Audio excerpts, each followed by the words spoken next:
कितनी होती हैं ये हमको समझना बहुत ज़रूरी है। सबसे पहले ये समझें कि लोकसभा और राज्यसभा ये जो दोनों होती हैं वो देश का प्रतिनिधित्व करती हैं, यानी कि ये देश की सरकार चलती है यहाँ से, यानी कि केंद्र सरकार लोकसभा और राज्यसभा से चलती है। तो ये दोनों ही जो है वो पूरे देश में केवल एक होती है, एक ही लोकसभा होती है और एक ही राज्यसभा होती है। जबकि विधानसभा ये राज्यों में होती है, यानी कि हर राज्य की अपनी एक विधानसभा होती है। किसी भी राज्य का नाम ले सोचें मन में, उसमें एक विधानसभा होगी, केवल केंद्र शासित प्रदेशों को छोड़कर वहां पर राज्यपाल शासन करता है। जबकि विधान परिषद की हम बात करें तो वो जो है केवल देश में केवल 6 राज्यों में ही विधान परिषद है, जिनके नाम हैं बिहार, महाराष्ट्र, कर्नाटक, आंध्र प्रदेश, तेलंगाना और उत्तर प्रदेश। तो केवल इन 6 राज्यों में ही विधान परिषद इस समय है।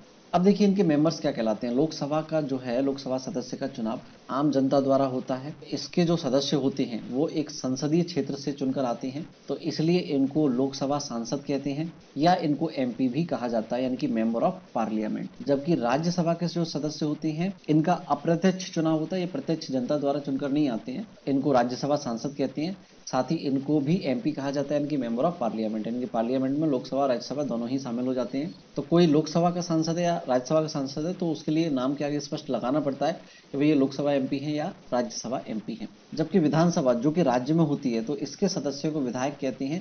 इसका भी चुनाव आम जनता द्वारा होता है और इसके सदस्यों को हम एमएलए कहते हैं, यानी कि फुल फॉर्म है मेंबर ऑफ लेजिस्लेटिव असेंबली। जबकि विधान परिषद इसके सदस्यों को हम एमएलसी कहते हैं, यानी कि member of legislative council. Vidhan Parishad के जो सदस्य होते हैं उनका चुनाव भी अप्रत्यक्ष चुनाव होता है, वो आम जनता द्वारा नहीं चुने जाते हैं। तो फिर कैसे चुने जाते हैं ये चीज हमको समझनी है कि लोकसभा की जैसे हम बात करें तो देश की जनता, आम जनता द्वारा इनको चुना जाता है। एक लोकसभा क्षेत्र से एक सांसद चुनकर आता है जिसको हम लोकसभा एमपी कहते हैं। तो चूंकि आम जनता द्वारा चुना जा रहा है इसलिए इसको निम्न सदन या हाउस ऑफ पीपल कहा जाता है या लोअर हाउस कहा जाता है। जबकि राज्यसभा को जो है वो अपर हाउस कहा जाता है, यानी कि काउंसिल ऑफ स्टेट्स इसको कहा जाता है। इसके जो सदस्य होते हैं वो एमएलए द्वारा चुने जाते हैं, यानी कि एमएलए कौन, जो विधानसभा में विधायक होते हैं राज्यों के। तो प्रत्येक राज्य से कुछ सदस्य जो है वो विधानसभा चुनकर राज्यसभा में भेजती है, इसलिए राज्यसभा के जो सदस्य होते हैं उनका चुनाव एमएलए द्वारा किया जाता है। यह एक अप्रत्यक्ष चुनाव होता है, यानी कि इसमें जनता की भागीदारी नहीं होती सीधी, ये विधानसभा के सदस्य या विधायकों या एमएलए द्वारा चुना जाता है। जबकि विधानसभा के सदस्य ये सीधे जनता द्वारा, राज्य की जनता द्वारा चुने जाते हैं। और विधान परिषद की हम बात करें तो इसके जो सदस्य हैं वो विधायकों द्वारा 1/3 सदस्य, 1/3 निर्वाचिका द्वारा, जिसमें कि नगर निगम, नगर पालिका, जिला पंचायत, क्षेत्र पंचायत ये सब आ जाते हैं। 1/12 सदस्य शिक्षकों द्वारा, निम्नतम माध्यमिक स्तर का शिक्षक होना चाहिए। और जो रजिस्टर्ड ग्रेजुएट होते हैं, स्नातक होते हैं, उनके द्वारा 1/12 सदस्य और शेष 1/6 सदस्य राज्यपाल द्वारा नियुक्त किए जाते हैं। तो ये भी एक अप्रत्यक्ष निर्वाचन प्रणाली है जिसमें सीधे जनता की भागीदारी नहीं होती, अप्रत्यक्ष चुनाव कहलाता है। और जनता की सीधे भागीदारी है वो प्रत्यक्ष चुनाव कहलाता है। अब नंबर ऑफ मेंबर्स कितने होते हैं, तो लोकसभा में मैक्सिमम 552 सदस्य हो सकते हैं, वर्तमान में केवल 545 सदस्य ही हैं। जबकि राज्यसभा में कुल 250 सदस्य होते हैं, जिसमें से 12 सदस्य राष्ट्रपति द्वारा चुने जाते हैं। जबकि विधानसभा की हम बात करें तो विधानसभा की जो सदस्य संख्या होती है वो उस राज्य की तहसील या विधानसभा क्षेत्रों पर निर्भर करती है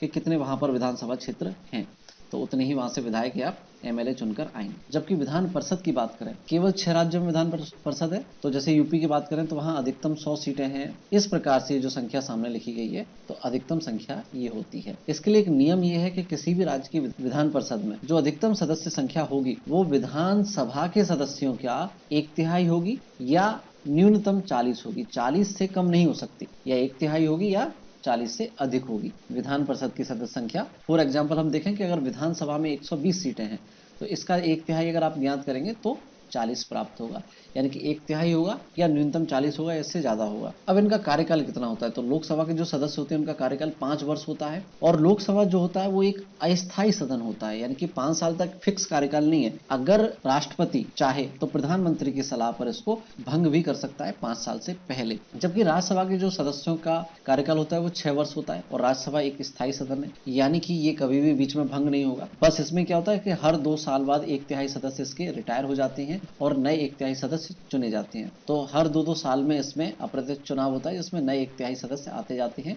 और इस प्रकार से जो है राज्यसभा कंप्लीट 6 वर्ष तक कंटिन्यू चलती रहती है, ये कभी भी भंग नहीं होती। जबकि विधानसभा की बात करें तो देखिए, लोकसभा और विधानसभा आप शुरुआत से देखते आ रहे हैं, जैसे केंद्र में लोकसभा है वैसे ही राज्य में विधानसभा है, और जैसे केंद्र में राज्यसभा है उसी प्रकार से लगभग राज्य में विधान परिषद है। लोकसभा विधानसभा और राज्यसभा विधान परिषद, इनका आप देखें तो लगभग सारे जो रूल हैं वो काफी हद तक सिमिलर हैं। तो अगर हम इसमें भी देखें तो विधानसभा का कार्यकाल 5 वर्ष है, जैसे कि लोकसभा का था। विधानसभा भी एक अस्थायी सदन है, जैसे लोकसभा थी।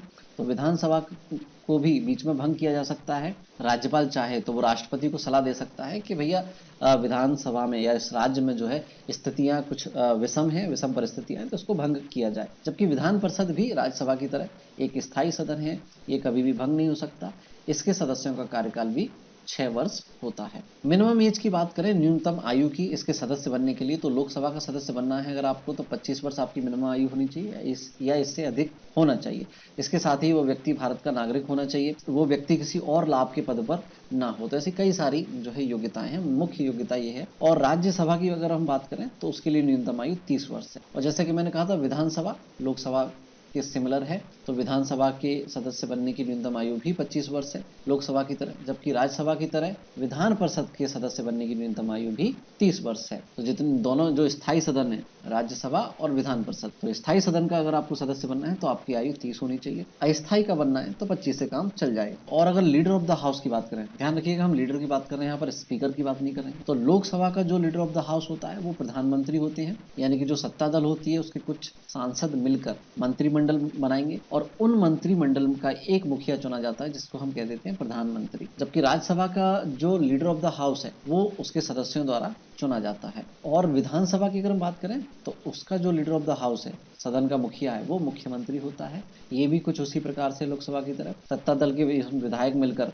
क्या बनाते हैं, मंत्रिमंडल, और उस मंत्रिमंडल का जो मुखिया होता है मुख्यमंत्री कहलाता है। जबकि विधान परिषद की बात करें तो इसके सदस्यों द्वारा भी इसका जो लीडर ऑफ द हाउस है वो चुना जाता है। एट द एंड स्पीकर की हम बात करें तो स्पीकर केवल फिक्स होता है राज्यसभा का। जो भारत के उपराष्ट्रपति होते हैं वो राज्यसभा के पदेन सभापति होते हैं बाय डिफॉल्ट। जो राज्यसभा का स्पीकर है, जो अध्यक्ष होता है, speaker of the house means अध्यक्ष, वो उपराष्ट्रपति होंगे भारत के। बाकी लोकसभा, विधानसभा और विधान परिषद, इन सभी के जो स्पीकर हैं वो उसके सभा के सदस्यों द्वारा चुने जाते हैं। तो उम्मीद है आपको सिंपल सरल भाषा में हमने अंतर करके बताया है, आपको समझ में आया होगा। प्लीज आप इस वीडियो को ज्यादा से ज्यादा दोस्तों के साथ, फैमिली फ्रेंड्स के साथ शेयर करें ताकि सबको ये नॉलेज आसानी से मिल पाए। और अगर आपको पसंद आया है तो लाइक जरूर कीजिएगा। Thanks to watch, goodbye, जय हिंद।